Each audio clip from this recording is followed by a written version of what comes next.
ఒకరోజు మీ చెయ్యి మీ మాట వినకపోతే, మీకు తెలియకుండానే ఏదేదో చేస్తుంటే, ఆ చెయ్యి మీ కంట్రోల్లో లేకపోతే ఏం చేస్తారు? సపోజ్ మీరు అంగీకి బటన్స్ పెట్టుకుంటున్నారనుకోండి, ఉన్నట్లుండి మీ చేతితో బటన్స్ అన్ని విప్పేశారు. ఇదే కాకుండా ఒక వ్యక్తి చెయ్యి అతని మగం పలగొట్టింది. ఇదొక రేర్ న్యూరోబయలాజికల్ కండిషన్. దీన్నే ఏలియన్ హ్యాండ్ సిండ్రోమ్ అని పిలుస్తారు.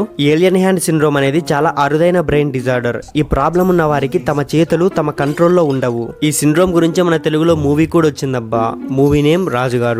అందులో హీరో తనకు తెలియకుండానే చేతిలో ఏ వస్తువు కనపడితే ఆ వస్తువు ఇంటికి పట్టుకొని వచ్చేస్తూ ఉంటారు. ఎందుకు ఇలా జరుగుతుందంటే, మన బ్రెయిన్ లోపల కొన్ని స్పెషల్ ఏరియాస్ డ్యామేజ్ అయినప్పుడు ఇలా జరుగుతుంది. మన మెదడులో 2 పార్ట్స్ ఉంటాయి. అవే కోర్పస్ కలోజం. ఇవి ఏదైనా డ్యామేజ్ అయినప్పుడు 2 చేతులు మన కోఆర్డినేషన్ ని కోల్పోతాయి. ఈ సిండ్రోమ్ అనేది చాలా రకాల కారణాల వల్ల రావచ్చు. Like stroke, brain tumours, traumatic brain injury and brain surgery వల్ల కూడా రావచ్చు.